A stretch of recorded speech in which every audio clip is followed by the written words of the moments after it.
everyone, and welcome once again to our weekly SonRise Project call, where it's always a safe space filled with love and compassion and our mutual desire to heal ourselves and our families and our communities.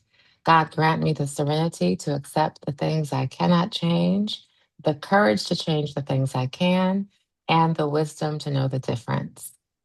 It is a beautiful Sunday morning again since we're here. We woke up and we're here together. It's So it's that a makes bit it cool. beautiful. It's a bit And cool in the DMV. When I left this morning at 6:30 to go to Pilates, it was cold. was Um, it? yeah, 42 degrees. And I didn't have Wow. a jacket. But I'm pleased to be here too, Kelly, and I'm just gonna hop right in. You don't have to introduce me. I'm Linda McGhee. I'm a clinical psychologist.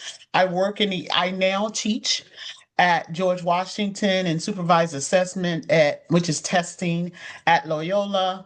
I speak and write on issues of culture, race, and I run a podcast called The Multicultural Psychologist. But my first podcast is the SonRise Project. And Thank you. I'm Yes. happy to say that I'm whatever I am, resident expert. And I have was the original person to come on this show. Yes, you And were. I had someone come up to me when I was in California, and they Hmm. brought up the SonRise Project. And so for all these mornings that Kelly and I have gotten up, when she said to me that it was a lifeline for her when she was going through some things with her son, Yes. it just made it all worth it, right? Mm-hmm. Um, Mm-hmm. and you can reach me. I'm all over the web. So you can reach me. All of the contacts come to me. So Kelly, you don't have to introduce me. I I just know. I'm wanted like, you to, just jumped right in. I'm like, wait, what yeah, just happened? I just That's what decided to do it. girlfriends I do do. it They just say myself. nope. All right. Well, I'm not mad at that. It's all good. Um, I guess one of the things that I wanted to talk about today is I sent Kelly asked me for a topic because even though this is open mic, Mm-hmm. um, we wanted to like start centering around just themes. And so when I was looking at Facebook the other day, it came up where someone said to the question of, how do you make friends in a new place? Right. And they were talking about, well, if you don't say anything, then it's just peace. Right. And you Mm-hmm. don't, and I was just like, well, how is that peace? Right. If people shut up, that's basically what the woman said. If people shut up, then there's peace. Right. Hmm. And that's what came to me around peace versus conflict.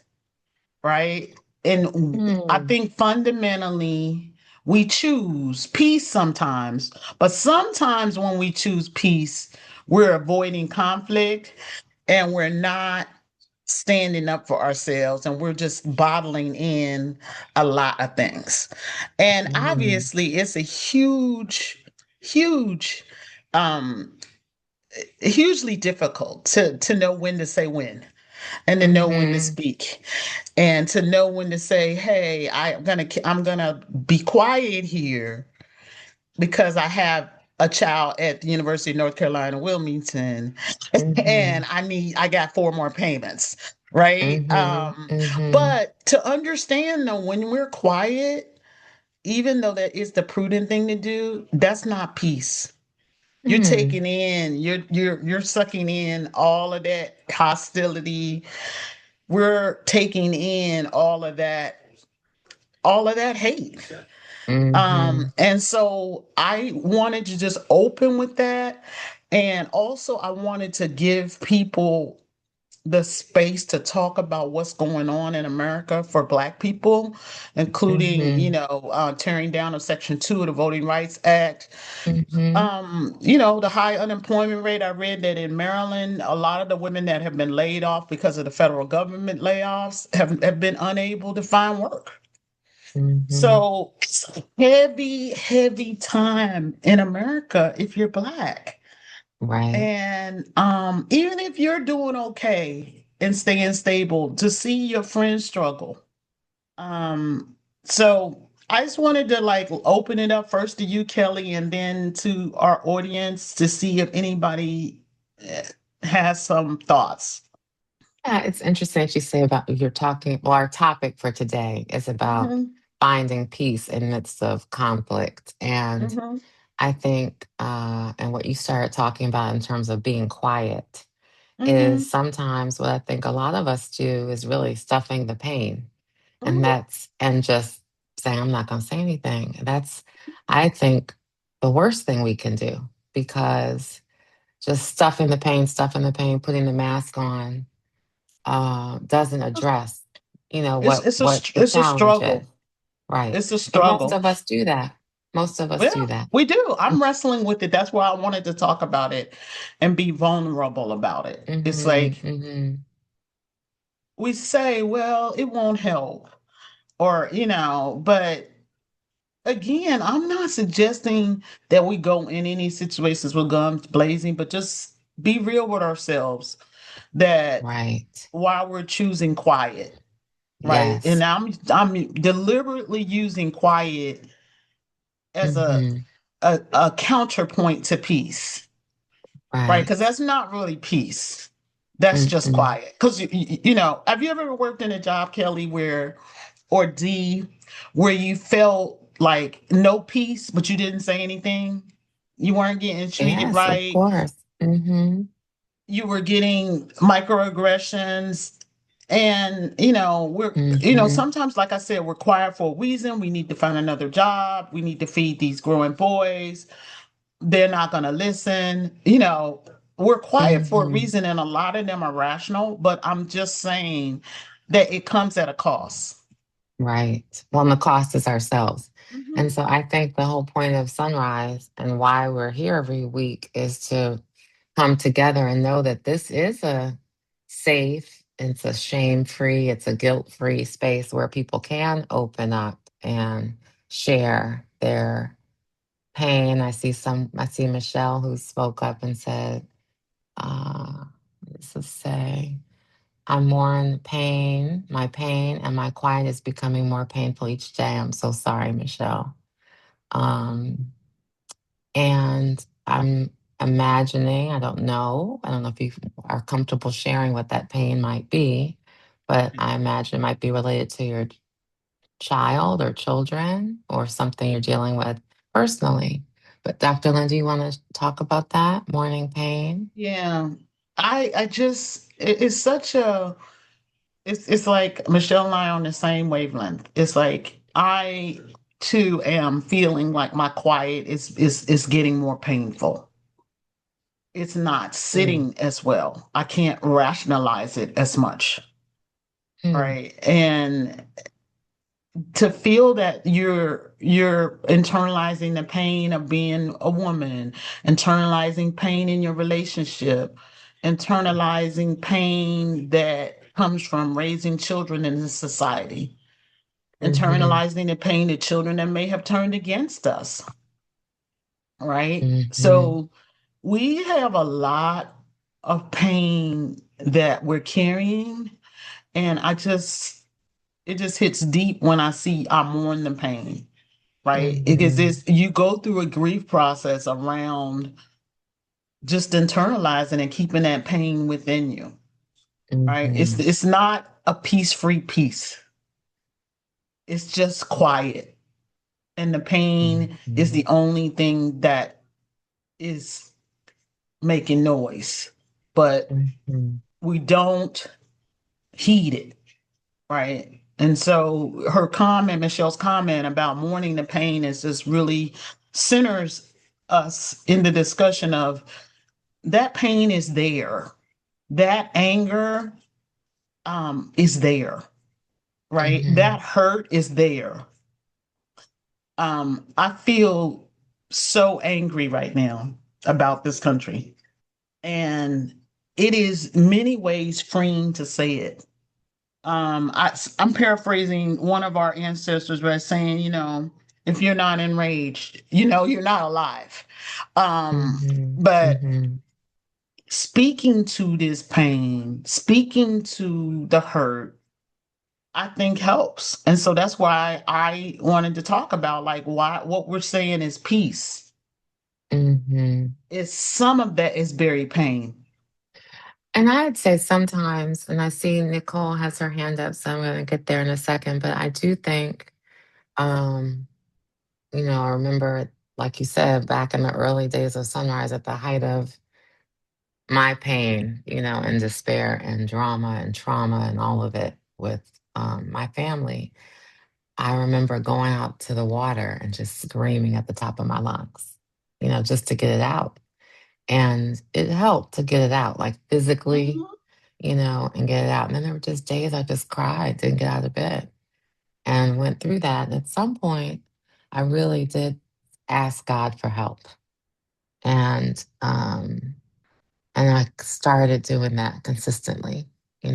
I'm Christian and always have been, but really hadn't leaned into asking for help mhm, and turning my life completely over to say, I am surrendering. And mhm, when I finally did that, things started to change in a good way. And so I mhm, just want to offer that. That was helpful to me. First, getting it out, physically mhm.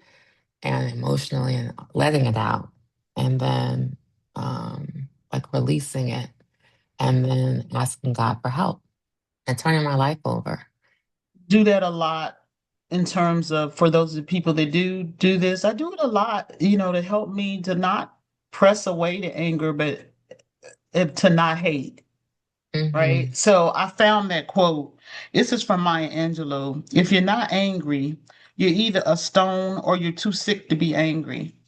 You should be Mm, angry, but you must not be bitter. Bitterness is like cancer. It eats upon the host. mhm, It doesn't do mhm, anything to the object of its displeasure. So use that anger, yes. You write it, you paint it, you dance, you march it, you vote it. You do everything about it. You talk it, never stop talking it. And mhm, so that just sort of hits at, even though I didn't have this, I just searched it 2 seconds ago.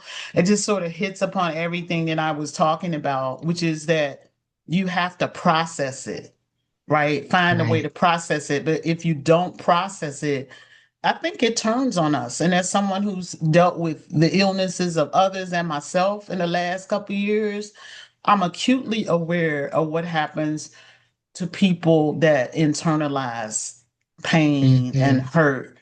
I definitely think that it comes out in our physical health and well-being, and studies show that it does. agree. Agree. Thank It you for sharing, becomes Michelle. We'll bitterness. pray for you. Thank you, Pray for Michelle. you. Absolutely. Um, I see Nikki. Nicole, Nicole, your hand is Nicole. up.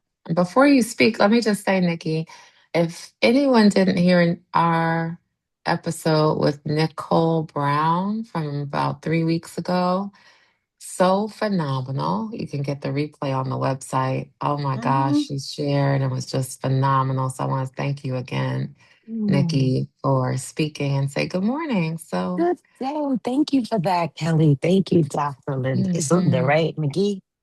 Huh? yes. Oh God. Mm, I'm asking God for the governance of this conversation that I'm about to express. Because what was coming up for me as I was listening to you all speak is how I've been moving through the occurrences in this world is that I've been moving with communities that are ready to take action. Action at a Mhm, multitude of levels. Action at the level of prayer, action at the level of meditation, action at the level of community consciousness. What does that look like for us? I said to a younger woman yesterday, uh, well, it's because we've been asking people to provide us something God gave us at birth.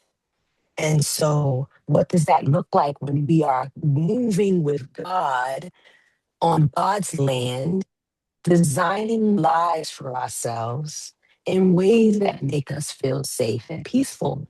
And I say this in the midst of for almost a year, it's coming up on a year, I've been being stalked by some unknown person. Most likely it is a person who knows me and has known me very long time, but I don't know who it is, right?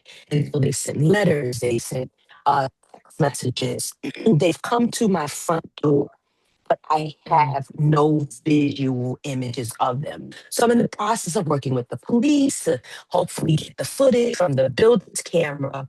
And now I have a camera on my apartment door in case they return. What I had to do was pray because I don't know what else to do.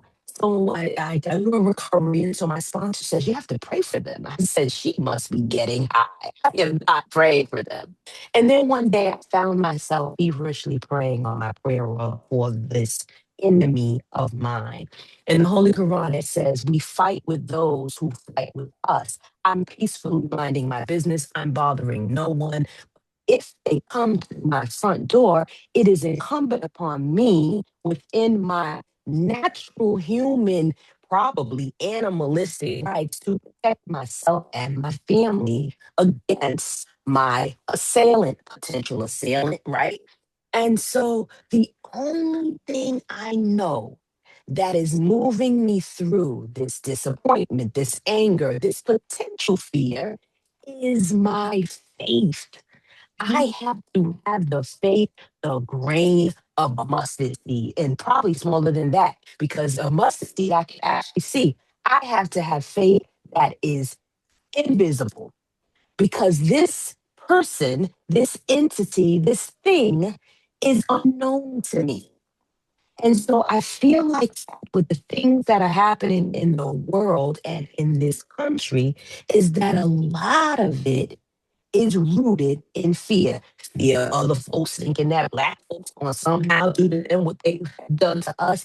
And we ain't even that type of people. So the only way I know to do it is to galvanize with those who think like me, who move like me, who are raising children like me. And even when we disagree, that our foundational sameness is enough to have us forge forward in community consciousness, in wealth consciousness, in financial literacy, whatever it is that we are doing to combat.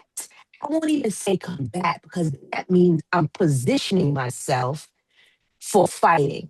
That I am almost doing what Neo did in a movie where the bullet is moving, but I'm moving at a faster pace, invisible to the naked eye, such that the bullet surpasses me.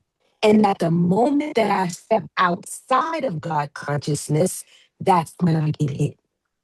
And so, as long as we stay, at least for me, rooted in power greater than myself, then nothing and no one can penetrate my mind, my heart, my body, or my soul. Because at the end of the day, Mhm. if glory is where we're out to get to anyway, whether I live or I die, I'm still walking with God. So that's all I Mhm. gotta say. That's all I'm thinking in this moment, because I personally can't afford the bitterness, the anger, the upset, because it could kill me. Yes. Ooh, ooh. I just want us to sit with that for a second. I don't want to talk over it. Mhm. Right. I agree completely. It's beautiful. But Thank you, Nikki. beautiful, beautiful. Someone expressed it on the internet the other day. They talked about us coming through the middle passage, right? I read stories every day. To me, that's one of the few things that now social media is really good for, is I read stories about us every day. The extraordinary, ain't no way this ever happened stuff that we have done to make it through, to achieve, to walk around. Um, and my faith and my Mhm. respect, and I feel like sometimes we're being carried by our ancestors and they're just All pushing the us time. ahead and they're just saying, hey, They're not saying we did this, you can do this. We're saying they're saying us move forward. Mm-hmm. Mm-hmm. Move forward, Mm-hmm. grace. Find some peace in your life. Find someone that you can help along the way. Mm-hmm. Find Mm-hmm. some meaning for your life, right? Mm-hmm. Find peace, right? Mm-hmm. Because even living in more perilous times than us, a lot of those people still live with joy.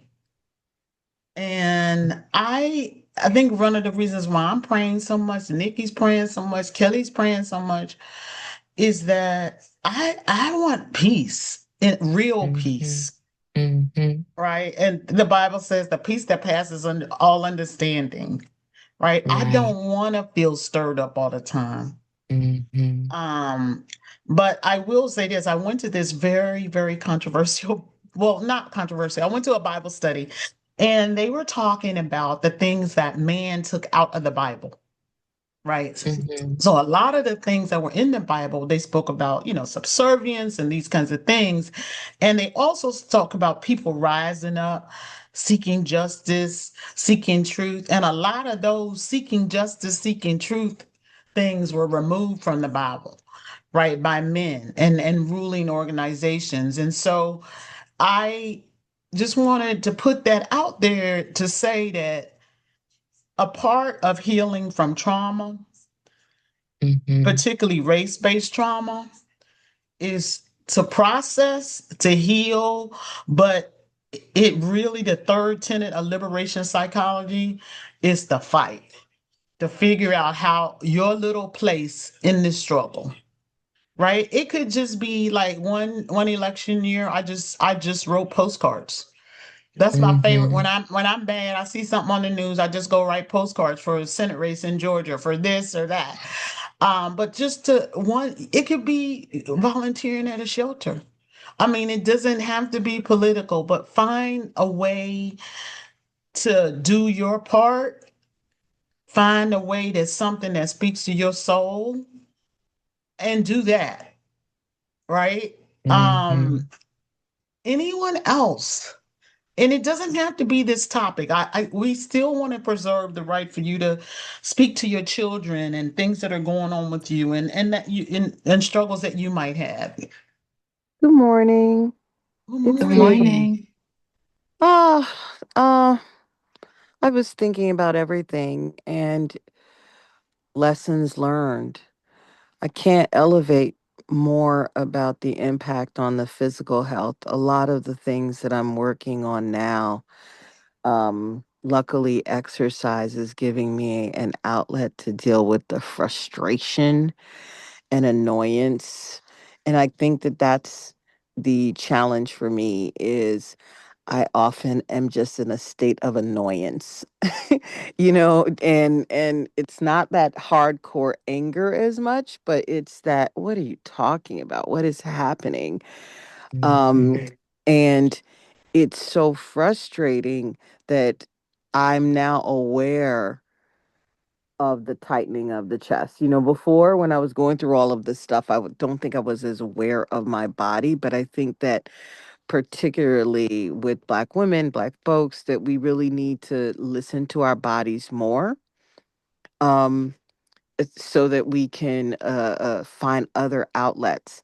I'm full circle now in my healthier stage. I'm probably healthier now than I ever was, but that hasn't been without unbelievable amount of medical treatments, hysterectomy, like all kinds Mhm. of things, gastro issues that I've had to address that have forced.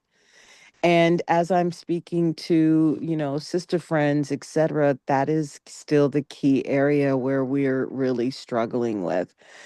And then I'm just expressing it, then I have some really good friends, quite a few of them with doctorates who have been out of work, and they've never not worked. So the psychological toll on women who have worked their entire lives and now being unable to get employment over being overqualified has been a lot. And I'm not really sure how to be a better support, a go around to listen, but it's a thing. And I'm just trying to figure out different ways. One girlfriend, I just went and gave her a massage. And so I don't know how we can be more supportive of that. So that was just my 2 cents. It just hurts me to watch them, and I have absolutely no way. And the psychological, maybe, I don't know if we have more opportunities for them to get some mental health, but because their insurance is now cut, or they're doing that Cobra, the super expensive insurance, there's not an outlet. Right. So, Um, yeah, the level of pain, particularly economic pain, and it runs really, really deep. And there's no easy answers because, you can always point them to resources. You can share, podcasts or things that, people that might be taking their insurance, or people that are offering um, based treatment based on income. You can offer resources, but I'm going to say this, and Kelly, please chime in. The crisis that I've undergone the last couple of few years with a lot of loss is I really enjoy people just checking in. Mhm. I said this on air before, and I really mean it. Kelly was one of them. Hey, how you doing? Right? Just like, how are you doing? And sometimes she would be like, you can call me, I'm up. Right? She would put that in there. So it just having people check on you, like sometimes it feels so Mhm. isolating when you're going through a crisis, with your kid, like Kelly has gone through, and everybody's making college announcements, and you're like trying to get your child to matriculate from high school. Having somebody there makes it feel like you're not as isolated. okay. Mhm. And so I just say check on them. If you can pass along a job tip or connection, that's fine. But just tell them that you love them. Mhm. Someone bought over for me. I did something for someone, and she bought over a meal for me. And this is a really busy three Mhm. weeks. So feeding my boys it was a big thing, for me that she did that while I was out of town. Mhm. Mhm. Lashina said, how are you doing? How can I support you? Right. Like That's figuring right. out, like, what does the person need? Right. Mhm. I have a friend who likes to walk. And so I said to her, why don't you find someone to walk with? Right. Because, Mhm. and she, I told her, a friend of mine near her that likes to walk. And so they walking together, and she gets a little bit of therapy because that friend that she's walking with now is a therapist. That's Um, awesome. but to really focus on how you can support people. And then we're always praying for them. We're passing along resources, we're passing along job tips. During COVID, I had a misdelivery of 10 pork loins, and I sent some along to my friend who has even taller sons than I do. um, so any little thing sometimes helps, right? You have two Mhm. of one thing, and you don't need that second one. Right. Pass it along. Your Mhm. friend's trying to get healthier. You have a juicer. Pass that along. Go ahead, Right. Kelly. Mm. I was just going to build by saying, ask. Sometimes people don't even know what they need, and just showing Mm-hmm. up helps. As I was sharing with you before we got on the call, I remember Deb, who was on, and a few other girlfriends just showed up to help me pack up my kitchen one Mm-hmm. night. And Dr. Vicky came and helped me do the office one day because I was clearly sounding completely overwhelmed. And had they said, "Well, can we come help you?" I probably would have said, "No, I'm good." Right. But they didn't ask, they just showed up. And that was Mm. priceless. So sometimes I think when we say, "Well, what do you need?" People don't necessarily know what they need, or they're not necessarily, most of us are willing to, try to do it all by ourselves. But sometimes it's just showing up, I think. Right. And unannounced. that hyper independence that we have is a form of trauma. It's an outgrowth of trauma. Hmm. You do Hmm. it, you do it ourselves. Yeah, show up. Sometimes I'll just like when someone is suffering a death in the family or have a baby or grandbaby, sometimes I'll just show up with a meal and I ring the bell. Right? I know they're there. I'm not Hmm. going to visit. I'm just like, here, this is Hmm. the spaghetti. Right. Just gonna drop it Um, off and leave it. Really, Oh, go ahead. I'm sorry. You know what? I just wanted to say I really appreciate you saying that because that is such a simple advice, but you actually Hmm. sound like all of them. I mean, and I didn't get it, but I was like, what Hmm. I think you're right. They just didn't know, right. don't Right. know. And those are some things that are easy to do. Right. Or I even sending like appreciate an it. Uber Eats gift card, like saying, hey, got your gift cards and your Uber Eats. You could do those things Right. electronically. We had a woman on here who's, I won't share her name. Years ago, her husband died by suicide. It was right before Christmas.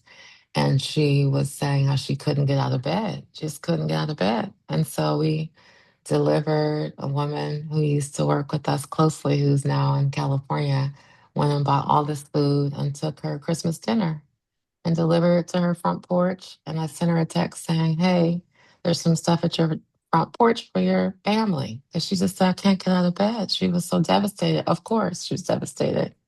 But her kids were there. I think they were teens at the time. So those are the little things. And sometimes it's just the little things that really Again, matter. again, I got a note the other day from someone who knows that I'm going through some things with my family, and she was just like, hang in there. Just know that I Hmm. love you and I'm thinking about you every day. Right. That's how I started my day. Was Which her is text. wonderful. Yeah. And just like gave me that you can give somebody that impetus to get out of bed, that to take one step, to even roll over and say, I can do this. Right. Um, Exactly. and I I just want to go ahead.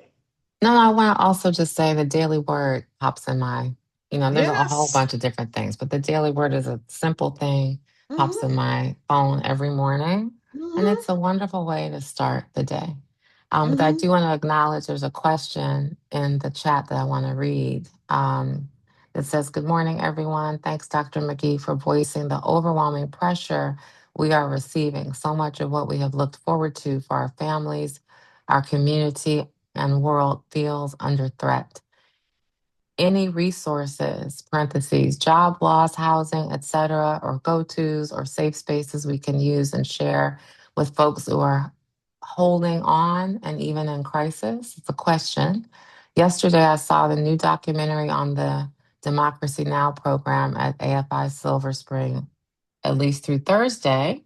And in some theaters around the country, it couldn't have come at a better time. Stay inspired. We've been through a lot and can continue to make it. Her question is about, do you have any additional go tos that could be helpful while we all feel like we are under threat?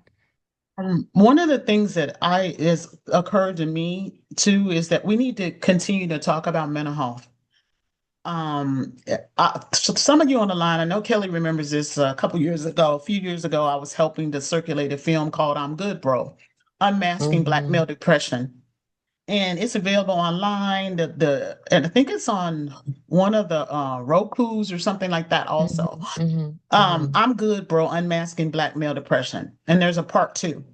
We need to continue to press that valve, right? To talk about Mm-hmm. depression with our sons, to talk about depression with our husbands, to talk about the fact that men are starting to realize that they need treatment, right?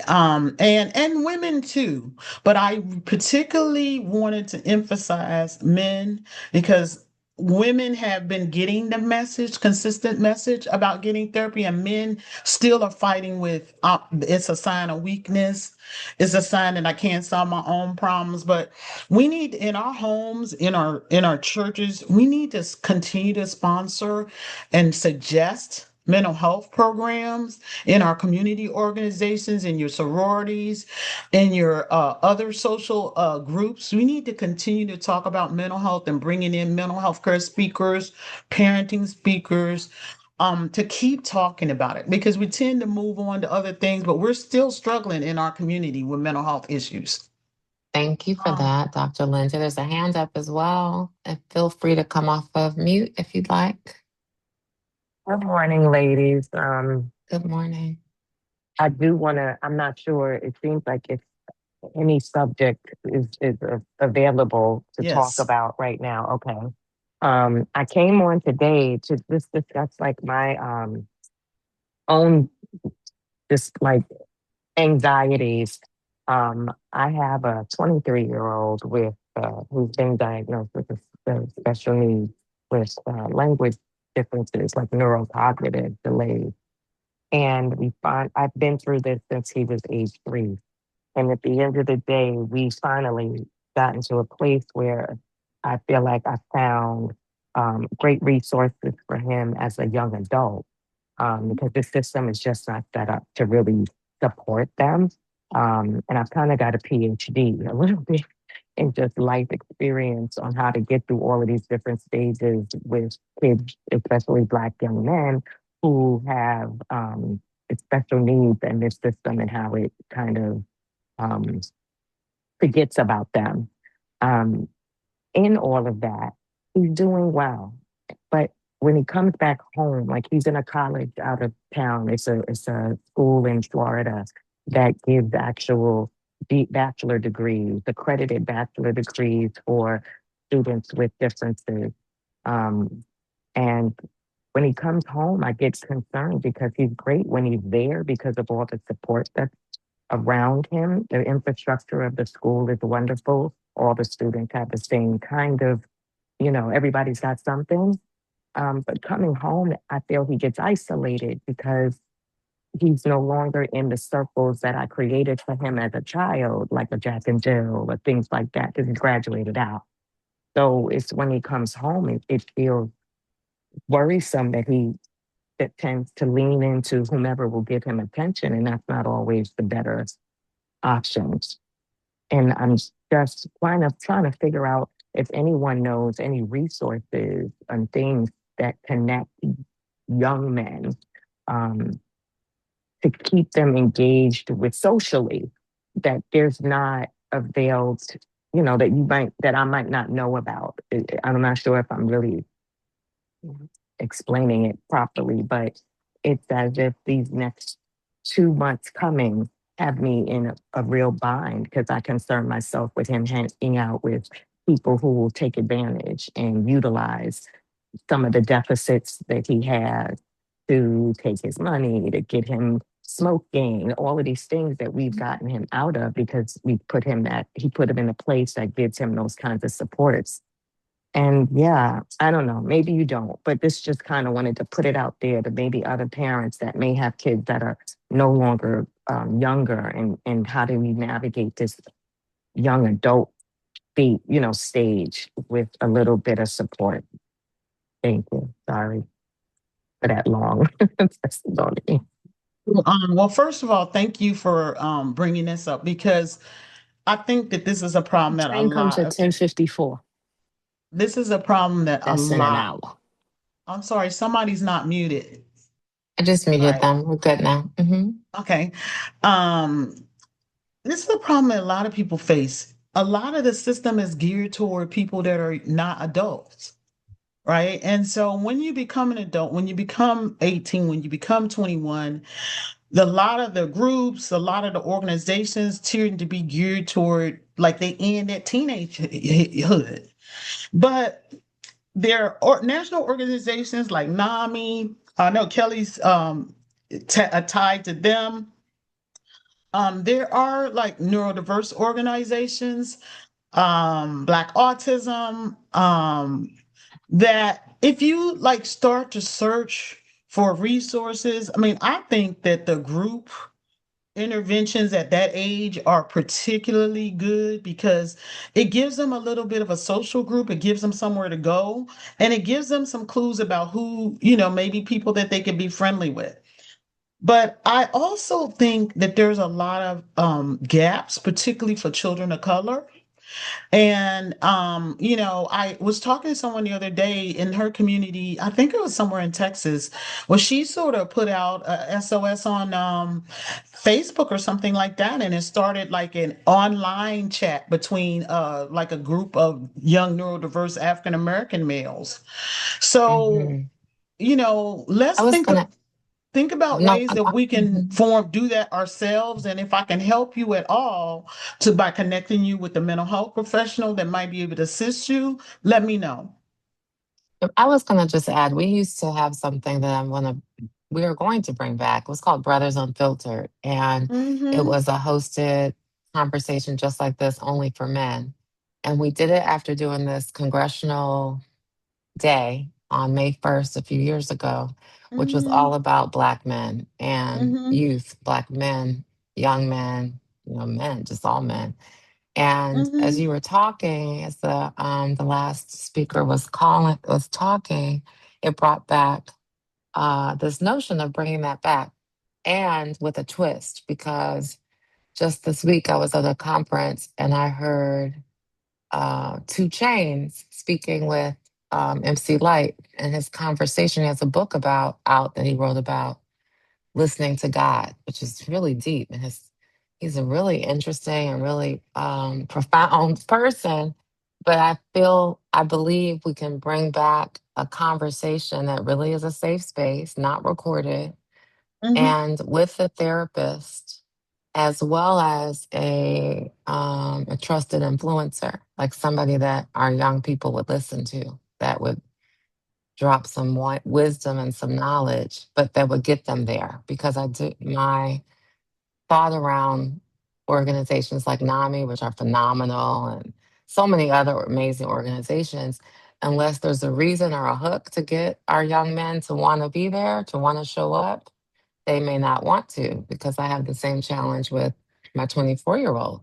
He's not going to show up for a NAMI support group call, but he might show up to talk to Two Chains on video, for a moment, or somebody like one of his people that he aspires to or people that he admires. So I'm sharing that out loud to say I think a 1 hour weekly conversation just for men, hosted always with somebody that is a licensed professional like you, Dr. Linda, as well as somebody that would be intriguing or interesting for a young man, would be, I think, a nice way to have a space. Because just like you, when my son went to various treatment facilities or places, rehabs, what have you, he was amazing while he was there. He also learned all the different techniques, and we'll share with people. I know all of them. I can speak any type of therapeutic method.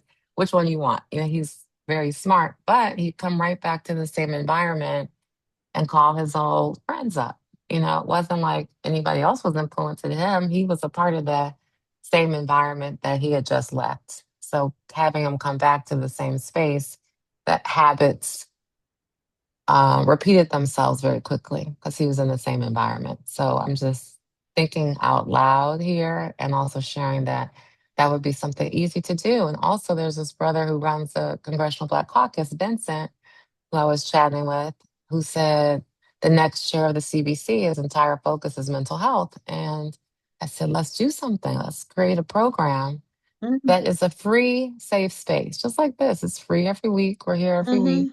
but a space for young men to get together. I think that would be, that's my suggestion. And when I'm speaking it out loud to make sure we do it, 'cause to myself. And I know that's a big focus Well, of I yours mean, too, obviously, Dr. Linda. yeah, I would love to participate in something like that. And Absolutely. also, like what you said, Kelly, celebrities and influencers, they are a hook. But also like trying to figure out like if you can use their interests as hooks, like gaming. Right. right? Yes. A friend of mine's daughter has started to put together these old school DJ parties, and she has them around DC, and she's gotten some boys to come out, Yeah. right? Like first it started off with just one or two guys, and these are like mostly 20s and 30s. Hmm. And but she just does it around music of the 90s, music of the Yes. 2000s, like I said, gaming, Hmm. any sports, anything that we can use as a hook. Come watch this, there's going to be this, so and so is going to be there. Right. um I love that. any So it's something to explore for sure and make it right, happen. right. Hmm. So, and Brothers Unfiltered, we did for years, and Dr. Rick Wallace was our host, and he unfortunately passed away at the gym. Young, healthy. I think he was 55 years old, was Hmm. running on a treadmill, had a heart attack. So, we then had a man named Dr. Halim Ali who does phenomenal work in Denver with young men. But then we just said, you know what, let's put a pause on that. But Hmm. now I think it's time to re-bring it back. Thank you, Dawn, for sharing that. So we do need that. We need that for our young men and our older men. I was just at the David and Tamala Mann show last weekend, and David Mann talks openly now for the first time about his situations with mental health, and we produced something called Man to Man, where he was talking with Kirk Franklin and several other people, and they all talked about having suicidal ideation at some point in their lives when things got really tough. But just by opening up and having the conversation allows other people to have the same conversation and say, wow, if that could happen to him, I can talk about it. So that's the first part. It's like being able to talk about it and being vulnerable. But I can't believe it's already 9:53 a.m. My Eastern time. goodness. And I want to go can ahead, I just Dr. add Linda. in quickly? Hmm. A friend of mine started a group with the LGBTQ community groups online. He started one group with 8 people. Now he's up to 10 groups. So there are I love it. a lot of intersections of things that our children need to talk about, that they need forums and space for. Yes. Just bear in mind that a lot of our children are operating at these intersections. They're not just black and Hmm. 24. They're black and they're exploring their sexuality. Um, Hmm. and they're exploring their gender, and they Yes. need avenues by which to do that. And so if we could just Hmm. be open to that. um Hmm. Absolutely.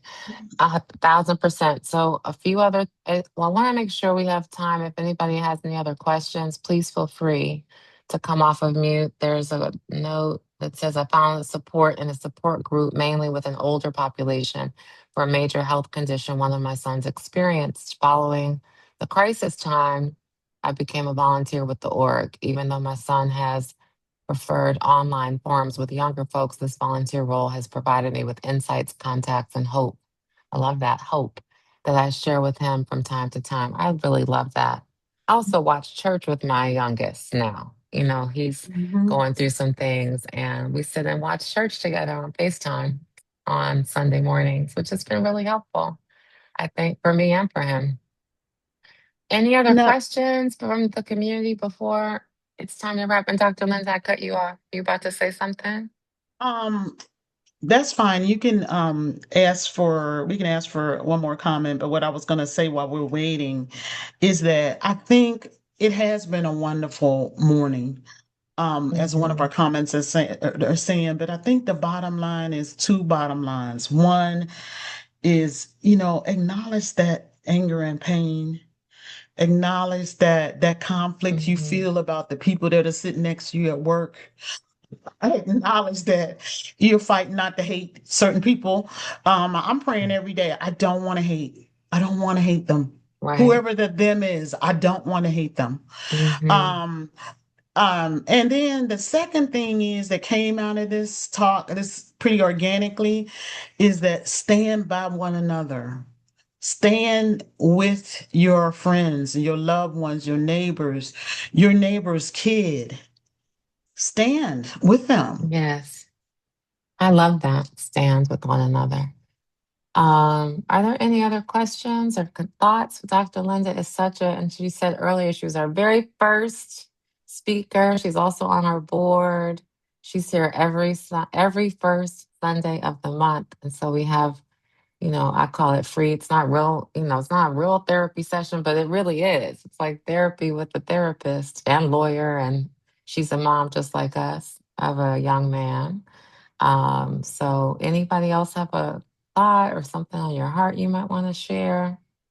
Feel And free yeah, or put it in the and then chat if you're more Kelly, comfortable. Yes. we just have to be creative in how we present this forum, and we might have to have some people come in and talk about careers. And I keep telling every young people I met, prepare to pivot. you know, Mm-hmm. and then Mm-hmm. same goes true for us too, right? It's Mm-hmm. like figure out what you want and then try to start pivoting. Mm-hmm. Mm-hmm. What kind of life do you want? And then start pivoting Yeah. toward it. So let's like be open to programming now that we're in some valleys, right? To Yes. to have some programming that can speak directly to that and have experts on who can speak directly to that. I love that idea. I love that idea. There's still, Joteka still does her Win with Black Women call Hmm. on Sunday nights. I think it's at 8:30 p.m. And Hmm. so she has awesome resources and speakers there if anyone's interested. It's Right. winwithblackwomen.org, I believe. Joteka And then Edie, she's phenomenal. one more thing I wanted to Mm-hmm. say is that on the all of the social media today, if people are interested in Voting Rights Act, there's all kinds of calls. I think Mm-hmm. Eric Holder is doing one tomorrow night. Mm-hmm. Try to find ways to get involved if that's what you want. Mm-hmm. Mm-hmm. That's right. We all need to get involved when we have Hmm. elections coming up this year. And so that's one way to get involved. I think even getting people to the polls. And I was Right. hearing the other day at this conference how so many HBCU polling locations have been shut down for early voting. And Right. so a lot of those young people don't have cars. And, so even helping people just get to the polls, I think will Yeah. be a big We thing have that to we can all do. we have to galvanize. I went to a Seder Hmm. for Passover, and it was a Seder where you had to make a commitment to do something Mhm. at the Mhm. end. Mhm. Yes, And so other groups are galvanizing. We have to galvanize too. that's right. Agree. I love that prepare to pivot. That's what we're all doing. I Mm-hmm. know, and I too, just like you, Pamela, I'm an entrepreneur. And so pivoting is the Yep. story of my life too. I Yep. love that Same comment. here. Kelly and I have been talking about this for years. And, one of the reasons why I chose to go to university is to like not just be an entrepreneur. Hmm. Right. And have different streams of income. We had Dr. Lynn Yep. Richardson here a few weeks ago talking about making sure we all have different streams of income in That's different what I'm working ways. on. Yeah, very critical. And I see Greta, my friend, who offered how a few weeks ago also, she's had a beautiful testimony and she shared how she schedules monthly dinners. She just schedules them, Hmm. puts them on the calendar. So let's say it's May 15th. She puts it on the calendar and invites a girlfriend or two or three or whatever. But she schedules the date so she has an automatic opportunity to engage with her sister friends, which I thought was a Hmm. lovely idea too. So, in the midst Hmm. of all of the craziness that's happening in our world, we can do little things that make a Right. difference. And really the last thing, Kelly, is please Hmm. take a minute to encourage the young people. All of this is coming down on them at the same time. They don't understand it. Regardless of their color or their ethnicity, just give a moment to tell them to continue to work hard, have faith, and move forward. But they need to hear from Yes, us. yes. And the other young people, Lexi Hopkins Cunningham, she's comes on once a quarter or so. She's probably in her mid 20s and she specializes she's a suicidologist. That's what she is her field of study. She's an Hmm. incredible speaker and I think also would be good to have peer-to-peer conversations with young people, like in the same age group. I'm sharing that out loud as I think about Sisters Unfiltered with the Dr. Vicky hosts every month. That's Hmm. on the third Wednesday. And Hmm. then when we bring back Brothers Unfiltered, I think it's important to have to get our young people to hear from people in the same generation. I think that's an important piece too. Any last comments, Dr. Linda, as we get ready to close? Oh, it's time to close. Okay. Yes. The time has flown by. Well, all right. Thank you all for being here. Dr. Vicky, I'm going to turn it over to you to close us out this morning. Good morning. Thank you, Kelly. Thank you, Dr. Linda. As always, I so look forward to every first Sunday. It's so empowering and refreshing. Let's pray. God, we thank you for this day, a beautiful day that we've never seen before. Thank you for brand new mercies and grace that is sufficient, favor that surrounds us. We thank you for this SonRise Project community call every week. Thank you for Kelly and Dee and Dr. Linda and all of those who have come before to speak with us and share very transparently. Thank you for your wisdom. Thank you for the power of community. Thank you for a safe space to be transparent and vulnerable. Thank you for every household that is represented on this call. Help us to implement and execute. First, remember some of the things that we share on this call, and then help us to daily practice some of the tools that have been shared to help us be better people, better parents, so that we can help our children. Now, bless us as we go forward into this day, into this week. Thank you for your protection. Thank you for your wisdom, guidance. Thank you for divine connections that are looking for us, that will cross our paths to help us with what we need to be all that you've created us to be. Again, bless us as we go forward in this day, wrapped with gratitude. And we thank you for ordering our steps, and bring us back together again on next Sunday at 9 a.m. Eastern. In your name we do pray and give thanks. Amen. Have a powerful day, Man, everyone. thank you so much for that lovely prayer. Yes, indeed. Thank you. And next week is Mother's Day, and we will have Coach Bev Kearney with her daughter here speaking about their journey. And yes, Dr. Linda, were you about to say something? Can you stay on? I will stay on. Thank you, everyone. Have a beautiful Have a good day. week, everybody.